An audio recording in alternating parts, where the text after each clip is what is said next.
সুপ্রিয় দর্শক, আপনাদের সবাইকে আমন্ত্রণ জানাচ্ছে এনটিভি নিয়মিত স্বাস্থ্য বিষয়ক আয়োজন স্বাস্থ্য প্রতিদিনে। আপনাদের সাথে রয়েছে আমি নুসরাত জাহান দীপা।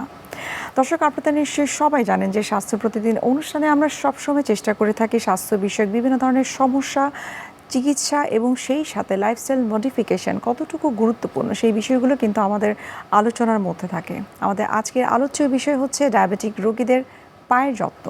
আর এই গুরুত্বপূর্ণ বিষয়টি নিয়ে কথা বলার জন্য আজ আমাদের সঙ্গে স্টুডিওতে উপস্থিত রয়েছেন একজন বিশেষজ্ঞ চিকিৎসক। আলোচনা শুরু করব, তবে তার আগে আমরা পরিচিত হয়ে নিচ্ছি আমাদের সেই অতিথির সঙ্গে। ডাক্তার সাকলাইন রাসেল 1979 সালের নভেম্বর মাসে রংপুর জেলায় জন্মগ্রহণ করেন। তিনি 2004 সালে ঢাকা মেডিকেল কলেজ থেকে MBBS ডিগ্রি অর্জন করেন। এরপর তিনি চিকিৎসা বিজ্ঞানে উচ্চতর MS ডিগ্রি লাভ করেন। বর্তমানে তিনি ইব্রাহিম কার্ডিয়াক হসপিটালে ভাস্কুলার সার্জারি বিভাগের অধ্যাপক ও বিভাগীয় প্রধান হিসেবে কর্মরত। আপনাকে স্বাগত জানাচ্ছি আমাদের আজকের অনুষ্ঠানে। ধন্যবাদ আমাকে আমন্ত্রণ জানানোর জন্য। ডায়াবেটিক রোগীদের পায়ের যত্ন, যেটি আসলে অনেক ডায়াবেটিক রোগীরা অবহেলা করে থাকে, আপনার কাছে জানবো কেন এটি আসলে এত গুরুত্বপূর্ণ। খেয়াল করে দেখবেন যে একজন মানুষ তিনি তার হার্টকে ভালো রাখবেন, ব্রেনকে ভালো রাখবেন, পুরো শরীরটাকে ভালো রাখবেন যে পায়ের মাধ্যমে, সেটা কিন্তু অবহেলার শিকার হয়। পার্টিকুলারলি ডায়াবেটিস রোগীদের ক্ষেত্রে অবহেলার শিকার একটু বেশি হয়ে থাকে এবং দেখা যাচ্ছে যে এই জায়গাটা আমরা একটু গুরুত্ব দিতে চাই। কারণ একজন সাধারণ মানুষের যতগুলো পা রিলেটেড জটিলতা হয়, ডায়াবেটিস রোগীর ক্ষেত্রে তার 3 গুণ বেশি হওয়ার ভয় থাকে। এই জন্য দেখা যায় যে বিশ্বে যতগুলো মানুষ পা হারায় তার 3 গুণ বেশি পা হারায় ডায়াবেটিস জনিত সমস্যার কারণে, অন্যান্য সমস্যার থেকে। তার মানে কি, যে ডায়াবেটিস রোগীদের পা হারানোর ঝুঁকি সাধারণ মানুষ থেকে প্রায় 3 গুণ বেশি। সেজন্যই আমরা আসলে ডায়াবেটিস রোগীদেরকে সবসময় উপদেশ দিয়ে থাকি, পরামর্শ দিয়ে থাকি যে আপনার পাটি কোনো অংশে কম গুরুত্বপূর্ণ নয় এবং আপনি যখন এটার যত্নের ঘাটতি করবেন, সে আসলে বসে থাকবে না এবং একটা সময় তার পায়ে সমস্যাগুলো তৈরি হবে। সমস্যাগুলোর মধ্যে সবচেয়ে প্রাথমিক পর্যায়ে যেটা হয়, ডায়াবেটিস রোগীরা অল্প আঘাতেই কিন্তু ঘা হয়ে যায় এবং আপনি জানেন যে ব্যাকটেরিয়ার অন্যতম খাবার হচ্ছে চিনি। সে যখন আঘাত পায়, কেটে যায়, ছুলে যায়, সেখানে তো ব্যাকটেরিয়া দ্রুত এসে বংশবৃদ্ধি করবার চেষ্টা করে, কারণ উপযুক্ত খাবার তো তারা আছে, সেখানে তার সহজে ঘাটা শুকাতে চায় না। এই মানুষটার যদি আবার পায়ে ব্লক থাকে, এই মানুষটার যদি আবার পায়ে বোধ কমে যায়, অনুভূতি কমে যায়, তাহলে কিন্তু তার যে সামান্য একটা রোগ অনেক বেশি দ্রুত সময়ে তার পাটাকে নিয়ে যেতে পারে। ডায়াবেটিস রোগীর যতগুলো পা হারানোর গল্প আছে, তার মধ্যে 1 নম্বর গল্প হচ্ছে নতুন জুতা। কীরকম, ধরেন একজন মানুষ নতুন জুতা পরলো, নতুন জুতায় টুকটাক কিন্তু আমরা ইনজুরিতে পড়ি, একটু খোঁচা লাগে, একটু ঘষা খায়, একটু ব্যথা হয়, সাধারণ মানুষ কিন্তু সেটাকে উতরে যায়। কিন্তু যদি ডায়াবেটিস রোগী থাকে, তার কিন্তু এই সামান্য ক্ষতটাই অনেক বড় আকারে ছড়িয়ে পড়তে পারে। এই জন্য দেখা যায় ডায়াবেটিস রোগীর গ্যাংগ্রিনের হার বেশি, পচন যে সম্ভাবনা সেটা বেশি, অল্প ইনজুরিতে অনেক বেশি জটিলতা হওয়ার হার বেশি, ব্লকেজের সম্ভাবনা বেশি। সবশেষ যেটা হয়, পায়ের আকার আকৃতিও চেঞ্জ হয়ে যায় ডায়াবেটিস রোগীদের। এই বিবিধ কারণে আমরা আসলে ডায়াবেটিস রোগীর পায়ের ব্যাপারে সবসময় গুরুত্ব আরোপ করে থাকি। ডায়াবেটিস রোগীদের ক্ষেত্রে বিশেষ কী ধরনের জুতো রয়েছে যেটি আসলে তাদের ব্যবহার করা উচিত? ডায়াবেটিস রোগীর জুতাটা হবে এমন যেটা তার পায়ে একদম ওয়েল ফিটেড হবে, একদম সুন্দর মতো ফিট হবে। জুতা অবশ্যই ফিতা থাকবে, জুতার মাথাটা চিকন হবে না, একটু ওয়াইড হবে, অনেক ওয়াইড টো, যাতে যেন আঙুলগুলো একটু নড়াচড়া করার জন্য সুযোগ থাকে। জুতার ভেতরটা হবে মসৃণ, জুতার যে সোল যেটা, সেটা খুবই হার্ড হবে, যাতে কোনো কারণে পেরেক ঢুকে গেলে, ছোটোখাটো কাঁটা ঢুকলে যাতে সোল ভেদ করে তার পা পর্যন্ত আসতে না পারে। এবং সুন্দর মতো মোজা পরার পর যেন ওয়েল ফিট হয়, ফ্রিকশন যাতে না হয় আর কি। এইরকম বৈশিষ্ট্যের জুতা আসলে ম্যাক্সিমাম সময় বানিয়ে নিতে হয়। জুতাটাও আপনি পায়ের শেপ অনুযায়ী বানিয়ে নিতে পারেন, এটা হচ্ছে উত্তম পথ। আর যদি তার প্রাথমিক পর্যায়ে থাকে, ওরকম শেপ চেঞ্জ না হয়, তাহলে যে বৈশিষ্ট্যগুলো বললাম এগুলোকে মিলিয়ে নিয়ে তিনি জুতাটা পরবেন। কারণ সামান্য জুতার যে আঘাত, এটা থেকে ছোট ক্ষত হয়, ওখান থেকে দ্রুত ছড়িয়ে পড়ে। নখ কাটতে গেলে আমরা বলি যে এমনভাবে নখ কাটবেন যাতে নখের কিছু অংশ থেকে যায়। যত আপনি একদম পুরো নখটা যদি ফেলতে চান, তাহলে গোড়ায় গিয়ে আঘাত করে, তখন ওখানে আঘাত থেকে কিন্তু তার পাটা হারিয়ে ফেলে। ধরেন যে একটা মাংস শক্ত হয়ে গেছে আঙ্গুলের কাছে, ডায়াবেটিসদের খুব কমন, এটা আমরা সাধারণভাবে বলে কড়া পড়ে। তো এই যে কড়া পড়ে, তখন কিন্তু তারা নিজেরাই ব্লেড দিয়ে কাটতে যায়, এখান থেকে কিন্তু ইনফেকশন হয়ে আলটিমেটলি ছড়িয়ে পড়ে। এখন হয়েছে যে সবার তো হয় না, যাদের এই ডায়াবেটিসটা কন্ট্রোলে নাই, পায়ের অনুভূতি কমে গেছে, শেপ চেঞ্জ হয়ে গেছে, তাদের ক্ষেত্রে এটা হওয়ার ঝুঁকিটা বেশি। এমনকি আজকে যখন প্রোগ্রামটি রেকর্ড হচ্ছে, তখন একজন দেশের একজন বিশিষ্ট ব্যক্তির, আমরা খুবই দুঃখের সঙ্গে বলছি, তার হাঁটুর উপরে কেটে ফেলতে হয়েছে। দেশের বাইরে তিনি গিয়েছিলেন। কেন এটা হলো? তার ক্ষেত্রে যেটা হলো যে তার ছেলের জুতা তিনি পরেছিলেন, 2 ঘন্টা ওই অবস্থায় ছিলেন, পায়ে একটু অস্বস্তি লেগেছিল, পরে ওখানে একটু হালকা ফোসকার মতো পড়েছে, তার জরুরি মিটিং ছিল দেশের স্বার্থে, তিনি মিটিংটা অ্যাটেন্ড করেছেন, কিন্তু তার পায়ে ওই ফোসকা থেকে ইনফেকশন হয়ে দ্রুত ছড়িয়ে পড়েছে। এটাকে আমরা বলি নেক্রোটাইজিং ফাসাইটিস, বা সাধারণ মানুষকে বলি যে মাংস খেকো জীবাণু ঢুকে গেছে। এবং তার কিন্তু 24 ঘন্টার মধ্যে পা আক্রান্ত, এবং একটা পর্যায়ে দেখা গেল যে 3 দিনের মধ্যেই কিন্তু তার পাটাকে আর বাঁচানো গেল না। অথচ কিন্তু একদম শুরুতেই যদি ঝাঁপিয়ে পড়ে চিকিৎসা করা যেত, তাহলে কিন্তু অনেক ক্ষেত্রে এই রোগগুলোকে ভালো করা যায়। অর্থাৎ ডায়াবেটিস রোগীর ইনফেকশন হওয়ার প্রবণতাটা বেশি। কেন পা হারানোর ঘটনাটা বেশি হয়? এই যে সামান্য ইনফেকশন অসামান্য হয়ে ওঠে, তার অন্য মানুষের তুলনায় তার ব্লক হওয়ার সম্ভাবনা বেশি, এবং সাধারণ মানুষের যখন ব্লক হয় আমরা কিন্তু বাইপাস করে রিং পরিয়ে খুব দ্রুতই তাকে সুস্থ করতে পারি, কিন্তু ডায়াবেটিস রোগীদের ব্লকের প্যাটার্নটা একটু ভিন্ন। আপনি যদি আমাকে একটা নর্মাল রাস্তার কথা চিন্তা করেন, যে পুরো রাস্তাটা হেডিং টাইপের, সে রাস্তাটা কিন্তু ভালো রাস্তা না, আপনি যত রিপেয়ার করেন আপনার গাড়ি ঝাঁকুনি দিবে। কিন্তু ধরেন যে একটা সুন্দর পিচ ঢালা পথ, মাঝখানে একটা গর্ত হয়ে গেছে, এটা হলো নর্মাল মানুষের পায়ের ব্লক। তারটা কিন্তু ওই গর্তটাকে ঠিক করলেই কিন্তু সে চমৎকার ভালো হয়ে যাবে, কিন্তু ডায়াবেটিস রোগীর রাস্তাগুলি কেমন ক্যালসিয়াম জমে জমে হেডিং রাস্তার মতো হয়ে যায়। সেটার কারণটি আসলে কি? একটাই কারণ, সেটা হচ্ছে যে আপনার রক্তে যে কোলেস্ট্রল সেটার আধিক্য হয়, আচ্ছা, তার যে ইনজুরি হওয়ার প্রবণতাটা বেশি। এই একটাই সমাধান যে আপনি ডায়াবেটিসটা কন্ট্রোলে রাখুন। আপনি ডায়াবেটিস কন্ট্রোলে রেখেছেন তো এই কথাগুলো নিয়ে আপনার ভয় পাওয়ার কোনো কারণ নাই, কিন্তু আপনার ডায়াবেটিস কন্ট্রোলে নাই, আপনার ডায়াবেটিস লেভেল থেকে অনেক বেশি আছে, আপনি ইজিলি বিপদে পড়বেন। এবং সবচেয়ে বড় কথা হচ্ছে যে পা হারায় কারা বেশি? ইয়াং এজে ডায়াবেটিস রোগীরা বেশি, কারণ ইয়াংরা কিন্তু তার রক্ত গরম থাকে, সে সহজে নিয়ম মানতে চায় না, নিয়ম ভাঙ্গাটাই হচ্ছে তার কাজ। তারা নিয়ম মানতে চায় না বলে তাদের মধ্যে ঝুঁকিটা বেশি থাকে। এবং সেই ডায়াবেটিস আক্রান্ত ব্যক্তি যদি আবার সিগারেট খায়, তাহলে কতটা ভয়ঙ্কর হয়ে গেল। তার এমনিতেই ঝুঁকিতে সিগারেটটা বেশি খায়, তার কোলেস্ট্রলের আধিক্য থাকার ঝুঁকি বেশি, সেজন্য কোলেস্ট্রলটা কমাতে হবে। সেজন্য আমরা বলি যে আপনি যদি মনে করেন যে আপনার এই রকম ঘটনা আপনার শরীরে যাতে না ঘটে, অবশ্যই প্রথম কথা হচ্ছে ডায়াবেটিস কন্ট্রোলে রাখতে হবে। ডায়াবেটিস কন্ট্রোলে রাখার পরেও যদি আপনার মনে হয় যে পায়ের অনুভূতি কমে গেছে, অনুভূতি কমে গেছে, উপসর্গ কী? খুবই কমনলি আমাদের কাছে ডায়াবেটিস আক্রান্ত রোগীরা এসে বলে যে স্যার আমার পা সবসময় জ্বালা পোড়া করে, এত জলে গরম পানি দেই, ঠান্ডা পানি দেই, বরফ দেই, কাজ হয় না, রাতের বেলা শুইলেই জ্বালা শুরু হয়ে যায়, কিছু করতে পারি না। এই রোগীরা যখন আমার কাছে আসে আমি মাপ চাওয়া শুরু করি, কারণ এই জ্বালা পোড়া তো ঠিক হবে না। একবার যখন তার নার্ভগুলো ড্যামেজ হওয়া শুরু হয়েছে, অনুভূতি কমা শুরু হয়েছে, ওটা ঠিক হবে না। ডায়াবেটিসটা কন্ট্রোলে রাখাটাই হলো 1 নম্বর চিকিৎসা। দ্বিতীয় কথা হলো যে পায়ের অনুভূতি কমে গেছে, ঠান্ডা পানি দেওয়া যাবে না। এবং ওই যে বললাম যে জুতা নখ কাটা দিয়ে পা হারায়, এর নেক্সট হারায় যে পায়ে গরম পানি দিয়ে, পায়ে শেক দিয়ে, পায়ে থেরাপি দিয়ে। কারণ সে মনে করে পাটা জ্বলতেছে, গরম পানি দেয়। এমনও আমি একজন মহিলাকে পেয়েছি, সে চুলার মধ্যে পা দিয়ে গরম শেক দিচ্ছে, এই চুলার তাপে যে পা যে পুড়ে কয়লা হয়ে গেছে তার কোনো অনুভূতি নাই, কারণ সে তো বোধ নাই যে পুড়ে যাচ্ছে। আমাদের কাছে আসছে, আমি বললাম পা তো নাই। অনেক আছে যে গরম পানির মধ্যে পা চুবিয়েছে, তোলার পরে দেখা যায় পাটা ঝলসে একদম রুটির মতো হয়ে গেছে, কিন্তু সে কিন্তু বোধ নাই, সে বোঝে না। ডায়াবেটিক রোগী তাদের পায়ের যে বোধ শক্তিটা বেশি কমে যাওয়ার আগে সাইন সিমটমগুলো আসলে কি কি? সে বলবে যে আমার পা একটু জ্বলে, সব সময় জ্বলে। কখন বেশি জ্বলে? রাতে শোয়ার সময় বেশি জ্বলে, ফ্যান ছাড়লে তার পা জ্বলতে থাকে, একটু শাড়ির বা লুঙ্গির লাগলে জ্বলতে থাকে, এবং সবসময় সে একটা বার্নিং সেন্সেশন বলে। এই যে জ্বলাটা হচ্ছে প্রাথমিক পর্যায়ে।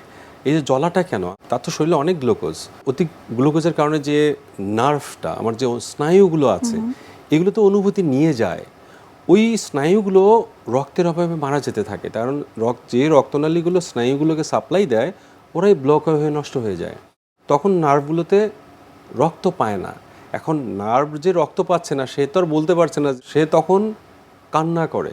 তার কান্নাটাই হচ্ছে জ্বালা পোড়া। আমরা এটাকে বলি ক্রাইং অফ ডাইং নার্ভ। এই যে জ্বালা পোড়াটা হয়, এই জ্বালা পোড়াটা প্রাথমিক পর্যায়ে। এই পর্যায়েও যদি তিনি কন্ট্রোলে রাখেন, এটা অনেক দিন থেমে থাকে। এই পর্যায়ে যদি তিনি কন্ট্রোলে না রাখেন, জ্বালা পোড়াটা বাড়তে থাকে। একটা পর্যায়ে বলে কি আমার পায়ের অনুভূতি কম, আমি হাঁটতে গেলে স্যান্ডেল খুলে পড়ে, আমি যে কখন স্যান্ডেল খুলে পড়ছে আমি টেরই পাই নেই, আমার জুতাটা যে পড়ে গেছে আমি টেরই পাই নেই। এই পর্যায়ে হচ্ছে যে সেকেন্ড পর্যায়ে চলে গেছে। এরকম করে হয়তো 5 বছর 10 বছর চলে গেল, এরপরে সে বলবো যে আলহামদুলিল্লাহ আমার আর কোনো জ্বালা পোড়া নাই। আসলে তার পায়ে কোনো বোধই নেই। এখন তার পা কেটে ফেললে উনি আসলে টের পাবেন না। সেই অবস্থায় আমরা বলি যে আপনার এই বোধ আর কখনো ফেরত আসবে না। যত রুগী আমার কাছে গিয়ে বলে যে আমার পায়ে বোধ নাই, ডাক্তার সাহেব কী করেন? আমি সবার কাছে মাপ চাই যে কিচ্ছু করার নাই, আমার দেশেও নাই, বাহিরেও নাই। আচ্ছা। এখন আপনার পা যেটা বেঁচে আছে, পা যেটা সুস্থ আছে, ওটাকে ভালো রাখাটা আপনার কর্তব্য। আচ্ছা, বাংলাদেশে এই ধরনের রোগীদের সংখ্যা কেমন? প্রচুর ডায়াবেটিস আক্রান্ত যতগুলো রোগী আছে সবাই কিন্তু এই দিকে যেতে থাকবে। তিনিই যাবেন না যিনি স্ট্রিক্টলি সবসময় কন্ট্রোলে রাখবেন। আচ্ছা, কিন্তু যদি কন্ট্রোলে না রাখেন তিনি যাবেন। অনেক আছে 25 বছর বয়স, আল্লাহর রহমতে কোনো কিছু হয়নি, কারণ তিনি শুরু থেকেই কন্ট্রোলে রেখেছেন। সেই জন্য যতগুলো ডায়াবেটিস আক্রান্ত রোগী আছে প্রত্যেকেরই এরকম ঝুঁকি আছে। ইভেন আপনি দেখবেন যে বাংলাদেশে মানে খুবই দুঃখের খবর হচ্ছে, যারা হজে যাচ্ছেন তারা কি করছেন, হজে গিয়ে একটু বাসে উঠতে বসতে পায়ে পাড়া খাচ্ছেন, ইনজুরি হচ্ছে।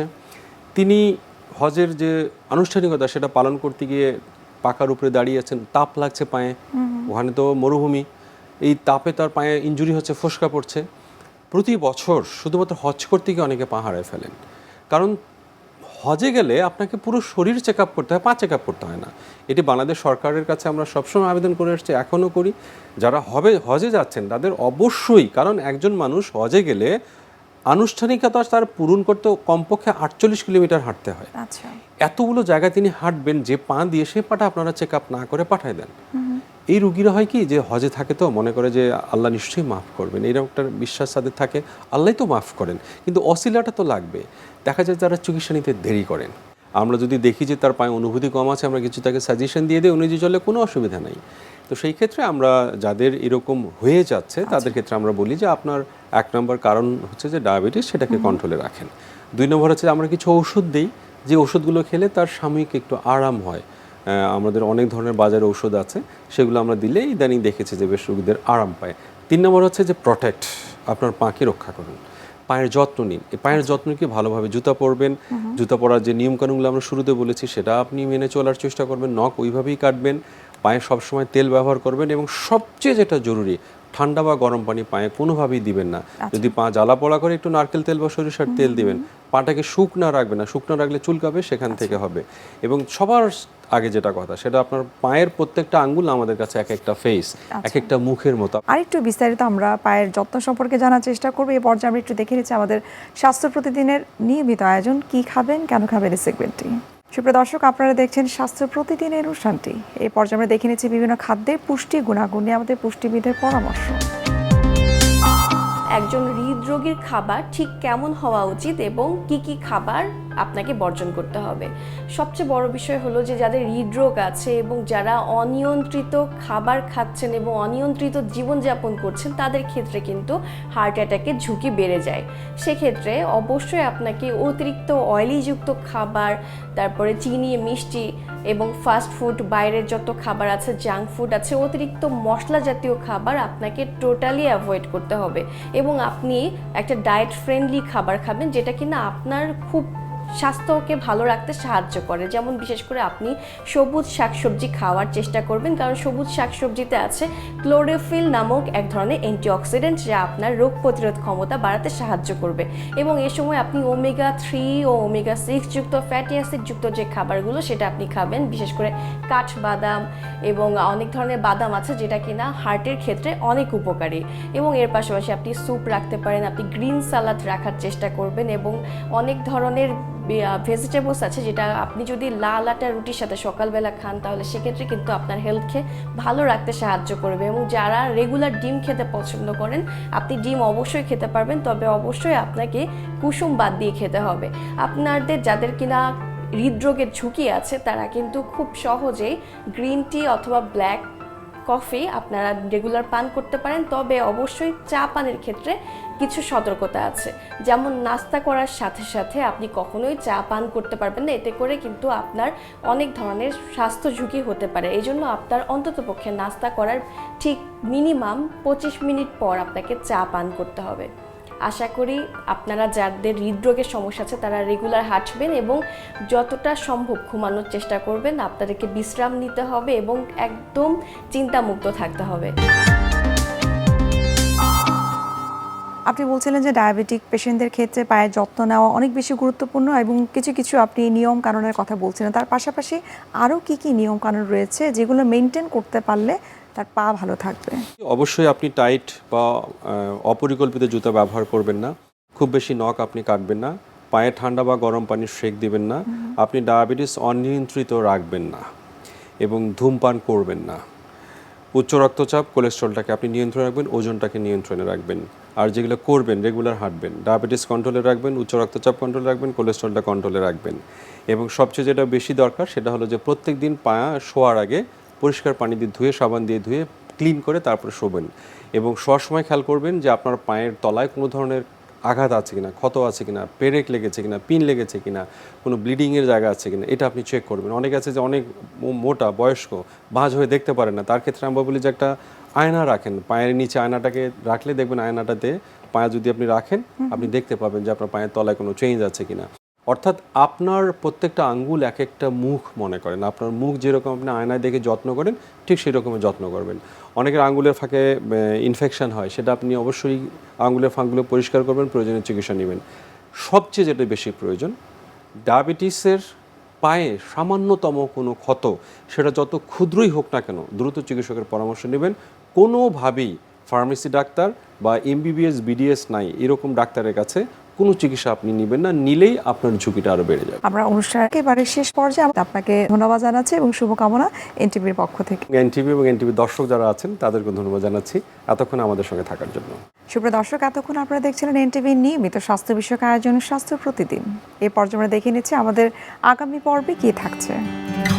বিশেষ করে ইয়ং বয়সে যারা 15-16 বছর থেকে শুরু করে 35-40 বছর পর্যন্ত যারা খেলাধুলা করে, যারা হোন্ডা চালায়, যারা দৌড়াদৌড়ি করে এবং বিভিন্ন ধরনের কাজকর্ম করে থাকে, ইভেন শ্রমিকরাও, তাদের হাঁটুতে ইনজুরি হয়ে থাকে।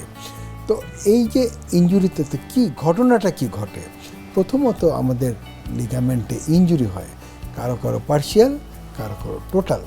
তো পার্শিয়াল ইনজুরি অনেক সময় এসিএলে লিগামেন্ট ইনজুরি হয়ে থাকে, আরও বেশি যদি ইনজুরি বেশি হয় তাহলে পিসিএল, এবং অনেক সময় যদি টুইস্টিং ইনজুরি হয়ে থাকে তাহলে আমরা মেনিসকাস ইনজুরি হয়।